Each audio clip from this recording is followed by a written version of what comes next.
Alors salut les gars, bienvenue dans cette nouvelle vidéo où nous allons parler des outils dont vous avez besoin pour attaquer le marché du community management. Dans cette vidéo, comme je l'ai dit, nous allons parler des outils dont vous avez besoin pour pouvoir commencer à taffer, à vraiment bosser dans le community management.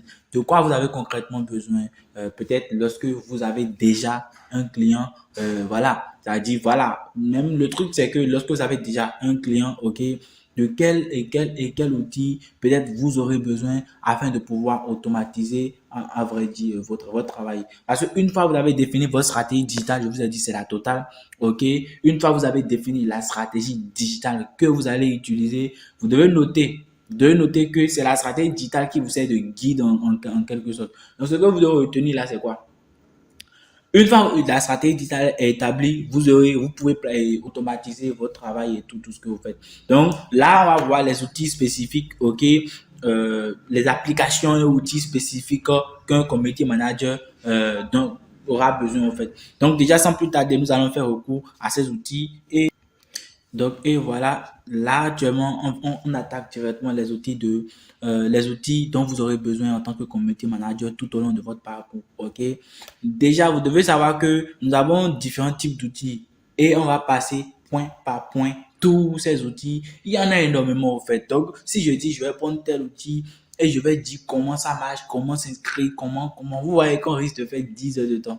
Ok, donc on fait le parcours rapide de ces outils afin de vous donner une grande visibilité que vous pouvez noter, ok, et les outils que je vais conseiller et je vais recommander du moins, ok, soit les outils que je vais vous conseiller, vous notez cela et vous faites des recherches sur ça. Dans le cas contraire, voilà une meilleure idée pour pouvoir vous en sortir avec tous les outils qu'on verra tout à l'heure, ok.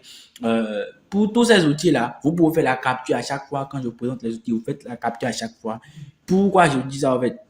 Vous faites la capture à chaque fois parce que à la fin maintenant, vous prenez votre PC, vous êtes concentré, vous êtes assis au calme, ok.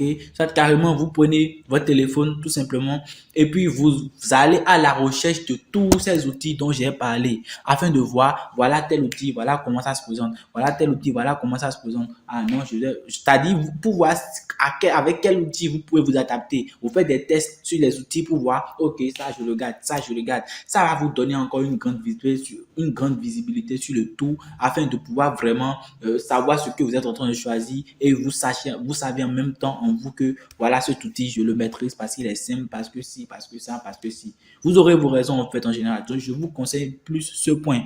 Donc, une fois cela étant dit, alors let's go. OK?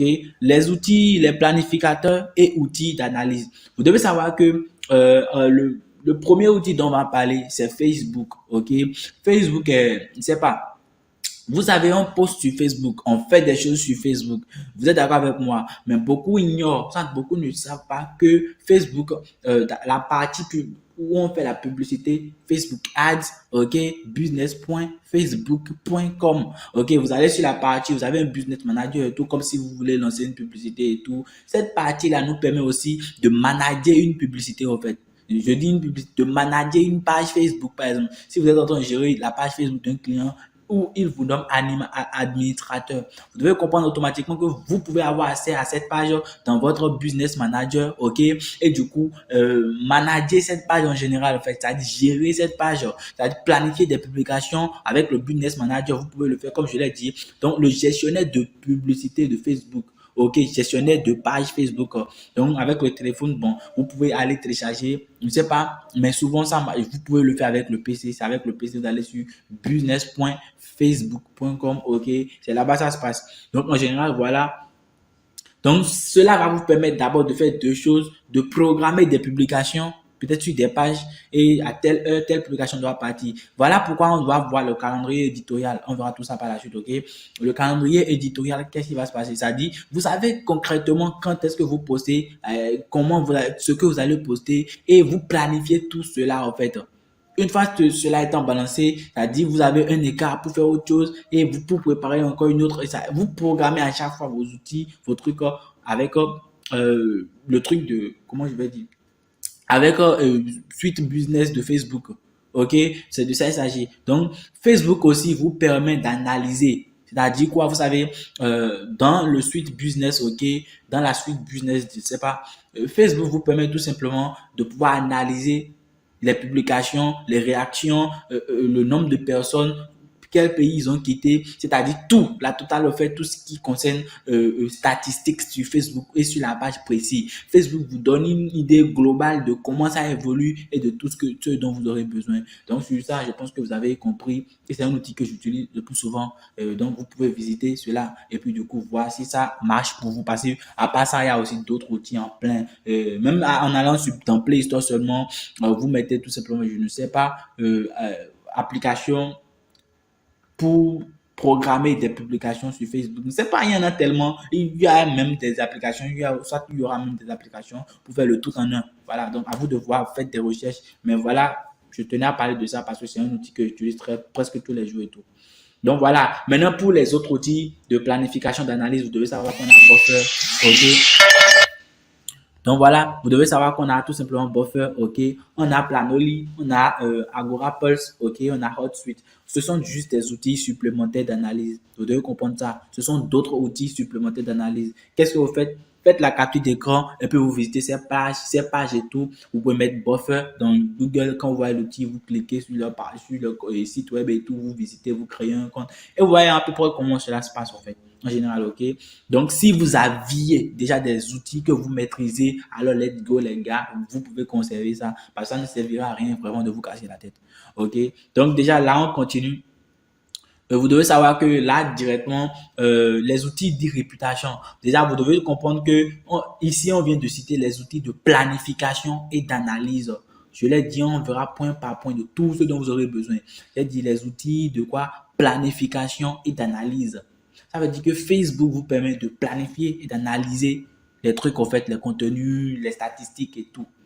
On se comprend, vous planifiez ce que vous allez publier et tout est en règle et vous pouvez aussi analyser. Donc ça fait partie des outils de planification et d'analyse. Tous ces outils font partie des outils de quoi? Planification et d'analyse. Vous comprenez ce que je dis? Donc le deuxième gros point maintenant, ce sont les outils d'e-réputation.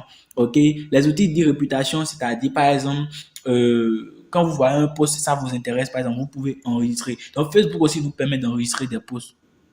Ok, Facebook nous permet d'enregistrer des posts et des choses qu'on reverra après afin de pouvoir les utiliser pour notre e-reputation. Tout simplement. Donc voilà les outils. Il y a Feedly, il y a enregistrement Facebook. J'utilise le plus souvent enregistrement Facebook et tout ce qui suit. Donc Feedly, vous pouvez visiter. Si ça vous arrange, alors let's go les gars, vous attaquez ça. Mais c'est juste les deux outils dont je vais vous parler. Si vous avez d'autres, alors let's go et que vous maîtrisez, alors attaquez ça et gardez ça, ne changez pas en fait tout simplement. Donc voilà. Les outils maintenant de production graphique. En parlant des outils de production graphique, c'est-à-dire je parle des chartes graphiques, quoi, du genre les posts que vous allez faire, voilà, visuel, en fait, le visuel en général, je parle du visuel en général, ok. Donc en parlant du visuel en général, nous avons Canva, nous avons Photoshop, nous avons Adobe, ok, et puis nous avons bibliothèque d'images PC. Bon, les bibliothèques d'images, ce sont du genre, les sites sur lesquels vous pouvez trouver des images et à intégrer à vos posts, des images de haut gamme, les images de qualité, les gars. Il y en a plein. Ce que j'utilise le plus souvent, d'abord, j'utilise FreePic souvent, ok. Pixel, est-ce que c'est ça que j'utilise? C'est un site que j'utilise aussi. Quand je vais taper ça dans les moteurs de recherche, maintenant ça va sortir. J'ai l'habitude de l'utiliser parce que c'est plus simple et direct au fait. Ok, donc voilà en général. Donc vous pouvez mettre dans Google par exemple site pour bibliothèque d'images, soit site bibliothèque d'images, vous pouvez voir, vous allez voir énormément de sites et tout. Voilà. Donc Canva et Photoshop, ce sont des choses que j'aime au fait, que j'adore en général. Ce sont des choses que je kiffe.